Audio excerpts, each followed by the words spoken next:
एक सफेद जादुई घोड़ा गलती से धरती की एक झील में गिर गया और अपनी जान बचाने के लिए बुरी तरह छटपटाने लगा। वो बस झील में डूबने ही वाला था कि तभी एक आदमी ने उसे बचाने के लिए अपना हाथ आगे बढ़ाया। वो आदमी उस घोड़े की हिम्मत बढ़ाता रहा ताकि दोनों मिलकर जोर लगा सके, लेकिन किनारे की मिट्टी बहुत गीली थी। मिट्टी इतनी फिसलन भरी थी कि वो आदमी जोर नहीं लगा पा रहा था। उसे किसी सहारे की जरूरत थी। तभी उसने पीछे मुड़कर देखा। पास ही उसे एक पुराना पानी का पहिया दिखा और उसे तुरंत एक तरकीब सूझी। उसने एक मोटी रस्सी ली और उसका एक सिरा उस पहिए से बांध दिया और फिर पूरी ताकत से पहिए को घुमाने लगा। जब ये तरकीब काम करने लगी तो उसने अपना पूरा वजन लगाकर पहिए को घुमाया। काफी मेहनत के बाद आखिरकार वो उस थके हुए जादुई घोड़े को झील से बाहर खींचने में कामयाब रहा।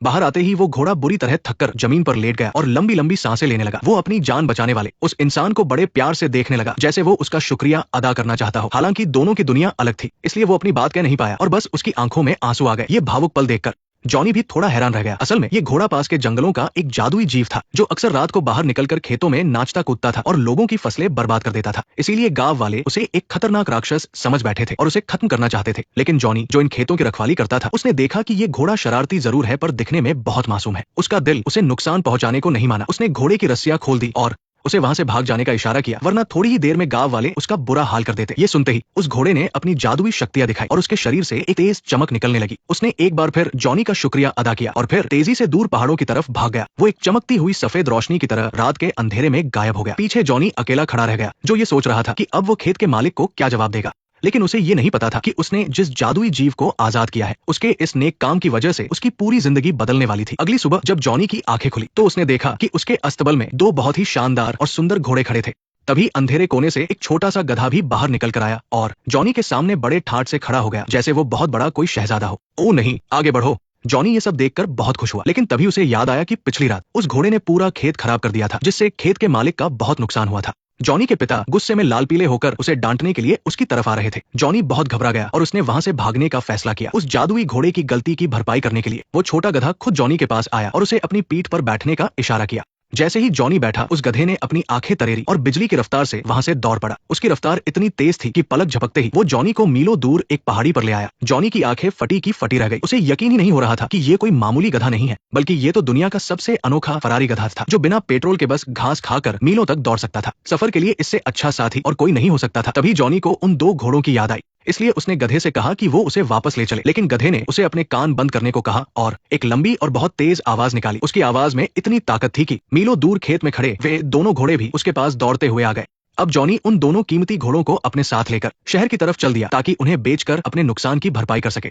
जैसे ही वो बाजार पहुंचा, उन शानदार घोड़ों को देखकर लोगों की भीड़ जमा हो गई। हर कोई उन्हें खरीदने के लिए ऊंची से ऊंची कीमत लगाने लगा। तभी वहां से राजा गुजर रहा था और उसकी नजर उन घोड़ों पर पड़ी। राजा को लगा कि ऐसे सुंदर घोड़े तो सिर्फ उसके जैसे रुतबे वाले आदमी के पास होने चाहिए, लेकिन वो राजा बहुत बड़ा महाकंजूस था। वो पैसे खर्च करना बिल्कुल नहीं चाहता था। उसने उल्टा जॉनी पर चोरी का झूठा इल्जाम लगा दिया और जबरदस्ती उसके घोड़े छीन लिए। राजा के पास बहुत सारे सैनिक थे, इसलिए जॉनी कुछ नहीं कर पाया और बस देखता रह गया। वो कंजूस राजा बिना शुक्रिया कहे अपने महल चला गया। जॉनी का उतरा हुआ चेहरा देखकर उस छोटे गधे ने एक गहरी सांस ली और जोर से सीटी बजाई। सीटी सुनते ही वे दोनों घोड़े महल के दरवाजे तोड़कर वापस जॉनी के पास भाग आए। राजा ने गुस्से में अपने सारथी को उनके पीछे भेजा, लेकिन रफ्तार इतनी तेज थी कि सामने अचानक से आटे से भरी एक गाड़ी आ गई। सारथी ने डर के मारे राजा को बीच रास्ते में ही छोड़ दिया और खुद कूद गया। बेचारा राजा सीधे जाकर आटे के ढेर में गिर गया और पूरे शरीर पर सफेद आटा लग गया। सबके सामने राजा की बहुत किरकिरी हुई और वो बहुत ही बुरा लग रहा था। इधर जॉनी को ये सब देखकर हंसी आ गई और वो खुलकर हंसने लगा, जिससे राजा और भी चिढ़ गया। राजा अंदर ही अंदर बहुत गुस्से में था, लेकिन भीड़ के सामने उसने अपना गुस्सा काबू में रखा। उसने दिखावा किया कि वो उन घोड़ों को खरीदना चाहता है, लेकिन उसे डर था कि अगर जॉनी ने फिर सीटी बजाई तो घोड़े भाग जाएंगे। इसलिए उसने एक चाल चली और जॉनी को महल का सरकारी घुड़सवार बना दिया ताकि वो हमेशा उसकी नजरों के सामने रहे। लेकिन उसी रात राजा को एक बहुत ही भयानक सपना आया। उसने देखा कि जॉनी लोगों के बीच बहुत मशहूर हो गया है और उसकी गद्दी छीनने वाला है। अगले दिन राजा बहुत डरा हुआ था। उसने अपने मंत्री के साथ मिलकर जॉनी को रास्ते से हटाने का एक बुरा प्लान बनाया। मंत्री ने एक तरकीब सुझाई और कहा, क्यों ना हम इसे उस खतरनाक आग वाले फीनिक्स को पकड़ने के लिए रेगिस्तान भेज दें। वही फीनिक्स जिसे पकड़ने के लिए आपके कई सैनिक गए, लेकिन कोई वापस नहीं आया। अगर जॉनी उसे पकड़ लाया तो वो हीरो बन जाएगा और अगर नहीं आया तो हम उसे सजा दे पाएंगे। इस तरह आपकी गद्दी भी सलामत रहेगी और आपका दुश्मन भी खत्म हो जाएगा। राजा को लगा कि जॉनी अब कभी वापस नहीं आएगा, लेकिन वो नहीं जानता था कि जॉनी के पास वो अनोखा गधा है। गधे की मदद से वे जल्द ही फीनिक्स के इलाके में पहुंच गए। एक मामूली इंसान उस शक्तिशाली फीनिक्स का सामना नहीं कर सकता था, लेकिन गधा बहुत चालाक था। उसे पता था कि फीनिक्स को नींद वाला फल बहुत पसंद है और ज्यादा खाने पर वो सो जाता है। रात होते ही उन दोनों ने वहां बहुत सारे नींद वाले फल फैला दिए और चुपचाप फीनिक्स के आने का इंतजार करने लगे। थोड़ी ही देर में रेत से एक बहुत तेज लाल रोशनी निकलने लगी और आग की लपटों के बीच से वो शानदार जादुई पक्षी बाहर निकला। उसने अपने पंख फड़फड़ाए और उड़ने के लिए तैयार हुआ। फीनिक्स तो पक्षियों का राजा होता है और उसे बहुत ही शुभ माना जाता है। दोस्तों, जो भी यहाँ तक ये वीडियो देख रहा है, भगवान करे उसके सारे काम बन जाएं। फीनिक्स ने चारों तरफ चक्कर लगाया और जब उसे लगा कि कोई खतरा नहीं है तो उसकी नजर उन मीठे फलों पर पड़ी। उसे बहुत खुशी हुई। वो खुद को रोक नहीं पाया और अपनी सुंदर उंगलियों से एक फल उठाकर मजे से खाने लगा। उसे वे फल इतने पसंद आए कि वो एक के बाद एक कई फल चट कर गया। जॉनी दूर से ये सब देख रहा था और मन ही मन बहुत खुश हो रहा था कि शिकार फंस गया है। जब फीनिक्स ने करीब 20 फल खा लिए तो उसे चक्कर आने लगे।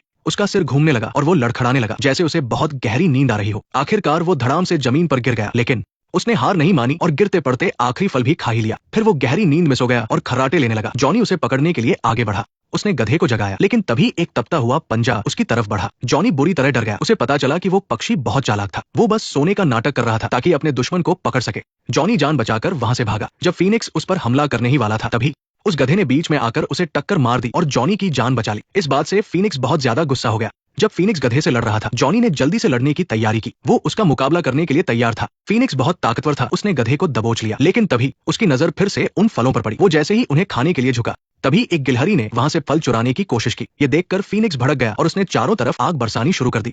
कुछ ही पलों में वो पूरी जगह आग की लपटों से घिर गई। जॉनी और गधा फंस गए थे। तभी जॉनी ने आखिरी कोशिश की और अपना आखिरी बचा हुआ फल फीनिक्स की तरफ फेंक दिया। फीनिक्स ने उसे लपक लिया। उसे वो इतना स्वाद लगा कि उसने तुरंत उसे निगल लिया। पर ये आखिरी फल बहुत ज्यादा असरदार था और इस बार फीनिक्स सच में बेहोश हो गया। आखिरकार जॉनी उसे पकड़ने में कामयाब रहा। अब वो खुशी खुशी उसे लेकर महल की तरफ लौट गया।